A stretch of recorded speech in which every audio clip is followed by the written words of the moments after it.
You happy with people coming in? Yeah, they care for you. You're happy for this to be on camera? Excellent. If at any point it becomes really private, we just cut it off. Or if you go through the session, we just cut that. You're cool? I'm cool.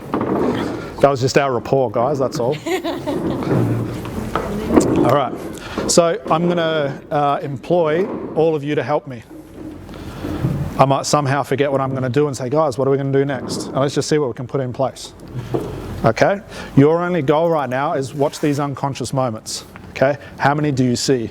Use this exercise as you looking in on a private session and thinking, wow, he did that. I would have probably done this instead and gone down that road. Okay? Engage yourself in this. Okay? So knowing that this is obviously a private session in a group class, if that's a real thing, I'll look after you. We'll make sure we do this properly and keep an eye on you.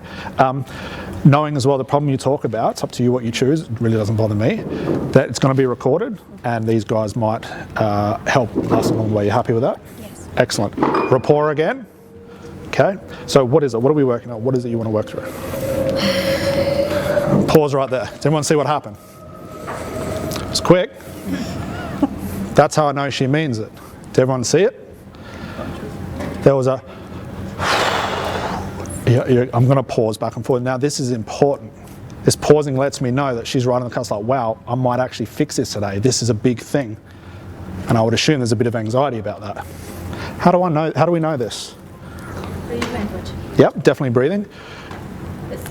Who's ever had something in their life, maybe a big goal, that you know is you've put everything in place, you've been working for years to get it all set up, maybe a seminar or a training, whatever, and it's come to D-Day, it's your wedding day. Is this guy or girl right for me? All that planning, now it's the day it's going to happen. There's got to be some anxiety. What is anxiety? Energy, emotion. Starts with a U. What's anxiety? It's an unconscious moment. So what is that telling me already? She's already in trance, because that wouldn't have come out unless the unconscious mind was up and willing. We haven't even started talking yet. That's just a side note. See how much has happened already? And look at her. Something's happening. We've got her in the right context, so I apologise. You're happy? I'll go back and forward. Run me through the problem. What's up? I start things and I'm doing great, and I get feedback I'm doing great. Sure. I question myself constantly, and I end up self-sabotaging. And when things are going well, even financially or in my business, I get so nervous because I can't. Well, what do you get nervous for? I get nervous because it stops. And I'm so nervous of being confident within that and jinxing it. So at the moment I'm in flow, and I'm terrified. I have to pause again. This is brilliant. Okay, thank you for sharing that. I do mean that. What do we just hear? There's such a big paradox in this problem. Yeah, sure. That comes a little close. That's all right. So basically, to recap, it's got some sort of success that you're having at the moment, but you're nervous about it. What a paradox to be in. If you are succeeding, what should you be feeling? Just as an assumption. Happy, successful, content. Why would you be nervous? We know why. Her excuse is, I think it's going to end in that sort of fashion. Okay, but do you see the paradox in that? Why is that important to listen out for? Because we're not jumping into our confidence routine, are we? We're not jumping into our script that boosts her confidence, because that's not it. This paradox is the wall that she keeps coming up against. And it might be like this. For those who did masters, the unconscious loop, the more success I get, the more anxiety I get. The more anxiety I get, the more success I end up getting. They work interchangeably. They loop around. No wonder she's got a problem. Does that make sense? Okay. So I apologise for interrupting again. What would make someone be nervous about success? In your case, not everyone else. Stopping. Fear of it stopping. What makes you think it will, though? Because it always has. Okay, always has. So why go through all of this again if it's going to stop? I don't have an option. I have to. For what, though? Always got options, right? Because I'm committed to making a difference. And I'm committed to being successful. And I'm committed to being powerful in life. What do you think was more unconscious at that point? Everyone see that way she said powerful? All the other stuff, again, it's not to discredit the problem, was all rubbish. I don't want to get lost in that. The way I know that powerful, it was powerful. And there was a pause, a drop in tone. So if we were using unconscious moments to figure out what is she talking, because still I'm as confused as everybody else. I'm as confused as our client. She doesn't know what's going on. But now I need to follow the track. What's this powerful thing to her? We don't know what, when, how, why, what's the context of being powerful? Okay? So we just keep investigating. If we see an unconscious moment, we're going to start pointing it out. So I guess we're here today for the remainder of this session to find out all the other ways you can speak that would have the same result. Is that what you're telling me?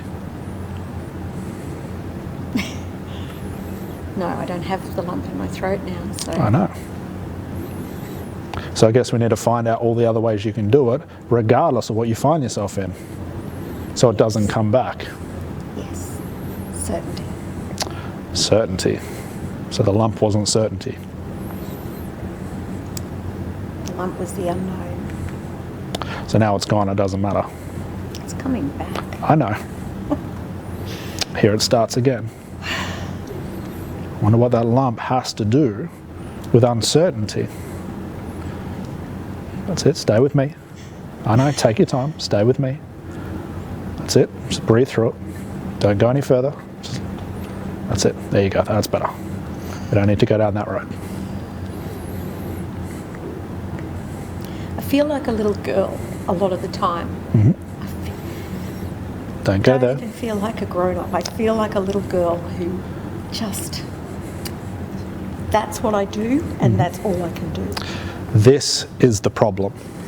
You know how we can tell? Did everyone see how quickly she just about fell into that?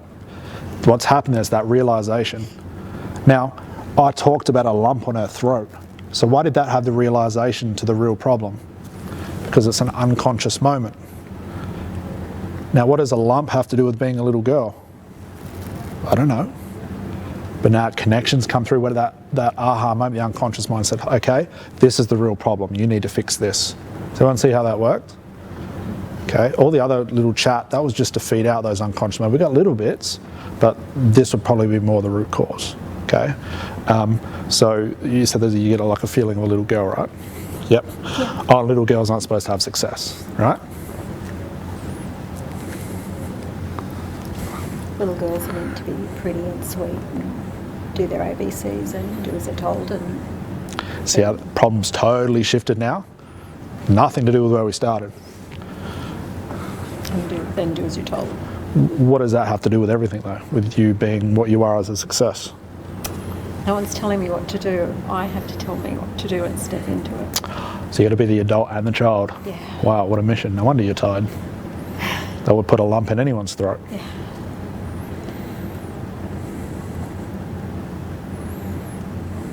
Yeah, what's that? It's gone again. Do you know why? Because you're getting better at it. Although you have no idea what you're doing, do you? And that's why it's working. Because you've tried many things, right, and that hasn't worked. So I guess not knowing what to do must work. Stupid, silly, isn't it? Yeah. I'm good at that. Yeah. So you're better than you think, right? Acting silly sometimes is not a bad thing. I've got plenty of friends who I swear don't act stupid, but they always are stupid and have a great life. Nothing wrong with being stupid now and then, regardless of how lumpy their throat is. That's just me thinking out loud though. So what I'm wondering is, from everything we've talked about, from the success you've had, the power that you want, the reflection of you and your kids, what on earth does this all have to do with being the adult and the child at the same time and feeling what was in your throat before? You might have to really consider that.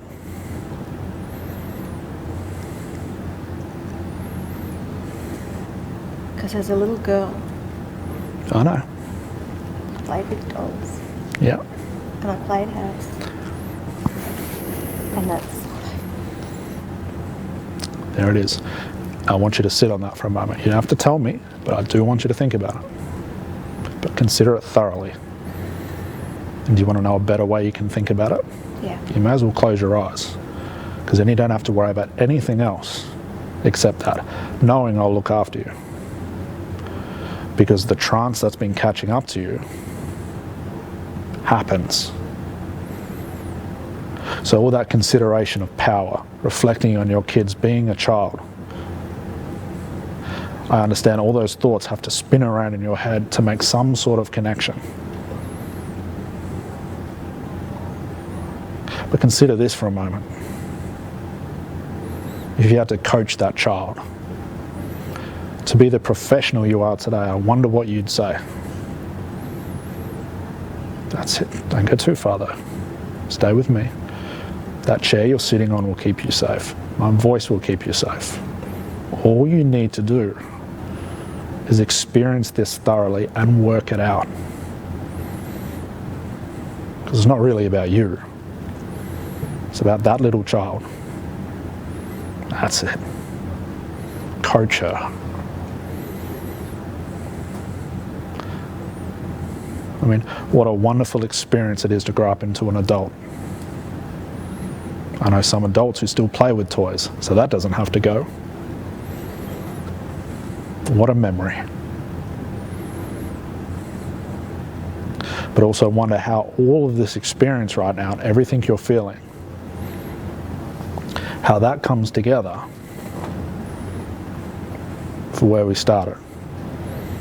And I need you to take all the time in the world to think this through, knowing I'm going to look after you. Don't rush this. Don't even rush yourself. Don't rush that child.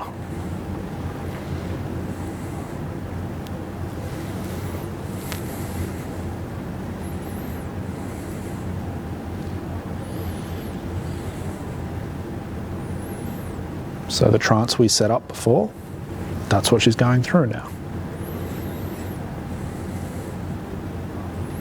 See what I mean about if we get them to a place where they're half in trance, you can just say close your eyes and go into it. Eyes fluttering, hardly breathing, she's completely motionless. Did I say to her relax? No. Didn't have to do any of that. Now what she's doing now, I don't have a clue. I wouldn't have a clue. But all I've done is gathered up all the information and said, hey, fix it, you do it. I couldn't do it, unconsciously she can do it. The thing with the child and power, it'll all amalgamate to something until she comes out, we'll ask her. Does anyone have any questions? Big unconscious moment, yeah. And believe me when I say I have no idea what she was talking about other than what I heard from you guys. I'm not hearing anything different. I'm just watching those moments of what information to discard and what information to hold on to. Now, the expression she has on her face, there's an integration going on where it's like a fight. Okay, it's where she's moulding into a new person, if you will, if we can use that metaphor. So how I know she's finished her trance, because probably all that'll relax. You'll see the energy of the trance just relax and they're just sort of sitting there in a quiet place. That's when I know it's all taken care of. Now she may come out of this, I might have to put her back in to fix more of it. We won't know until she comes out.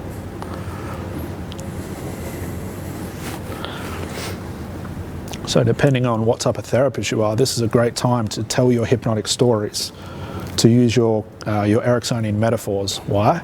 Because she's in a place where she'll absorb all of that. Okay? See, I didn't distract her. Sort of scared me a little bit, but didn't distract her. Shows you where's her attention. Internal. Nothing's going to break that. You can see the eyes fluttering, so there's a lot of processing going on. Now, as a hypnotist, I will point this out just for ethics. Please don't leave your clients and go to other things. Sit with them, coach them through it. You've got to watch for ab reactions. We've got to make sure they're okay. But she's doing all the work right now. I've just set it up. I've done the warm-up. She's doing the workout.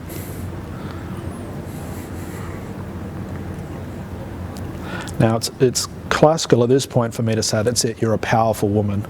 You'll overcome this. You're this, you're that. But that's me now telling her what to do. She's going to figure all this out. She'll piece all the puzzle together.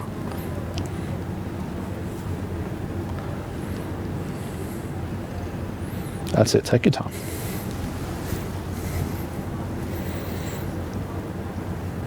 There you go. Fix it all though. Don't leave any behind. No point in going around in circles.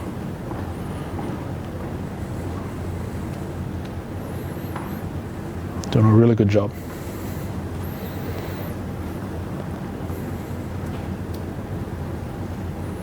Good job, well done. Let that settle in a bit. I'll get you some water. Let's get some water, please.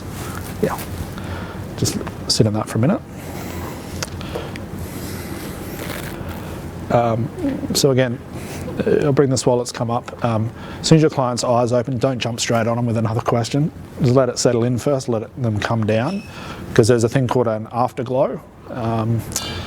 It's like a hangover from trance. They'll still be a little bit trancey, so trying to talk to them will be irrelevant. Just let them sit in it, because there might be something still going on. See how our focus is detached from this? There's probably something still going on as well. There you go, there's some water for you. Okay, you can put it up here when you're finished. Okay. Whew, good job, well done. How are you feeling? Good. So what happened? Run me through it. How do you feel about the problem right now? I said, what problem? There's no problem. There's seriously no problem. Really? Created it all. Seemed real. Yeah. I don't believe it worked, but that's me. Who might have said? I went back to, I was 7. Yeah. In my house, where I grew up, where my happiest days were. Sure. And she came with me. We went right through. We went right through really fast. We were high school, but it was different. Yeah. Because as soon as the boys came into her life, Mm-hmm. I went, do you really want to go there? Yeah. Mm-hmm. And the little girl said, no.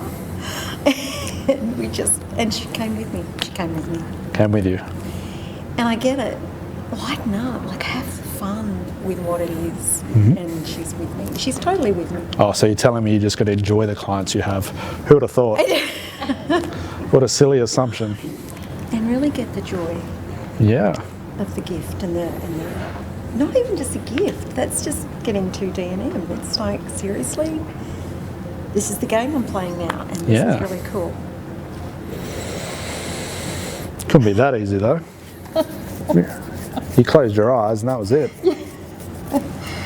I was back in that little house and I went right through school. Yeah. Seriously. So for those who can hear the technique, what type of technique is this? It's a regression. Did I tell her to go through a regression? Who chose what type of therapy was best for her?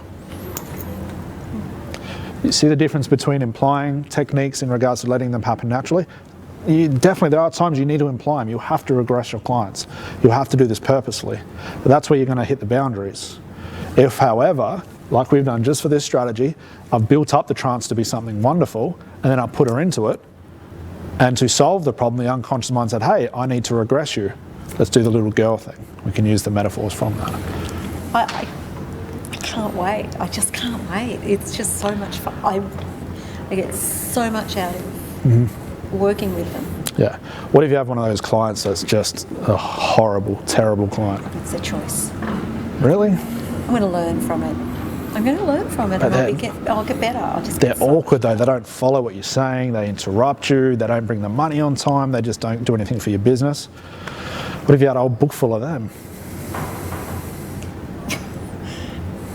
No, that's not going to happen. How do you know though? These are strangers. These are strangers. You don't know these people. What if they don't want the change in themselves as much as you want for them? They wouldn't be there. Really? You know what people are like. People do some strange things.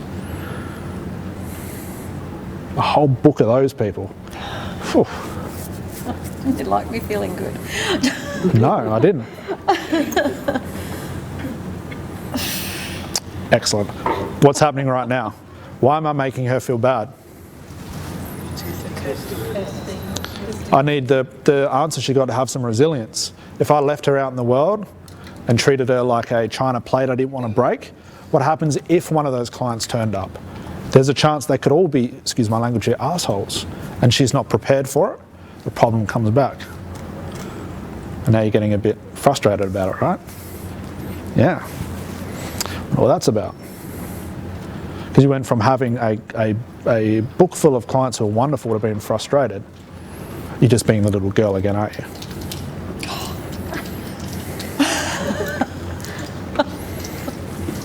I swear I'm on camera. That's all right. Seriously. We'll beep it out. Well, if I got anything wrong, please correct me. No. What happens is worthwhile thinking about. If you got those clients, a whole book. Let's say this, one step further. Well, this could happen. The people you work with aren't your cup of tea, but you get a result. And then they send their family over who are worse than them, and all your career is full of those people. What then?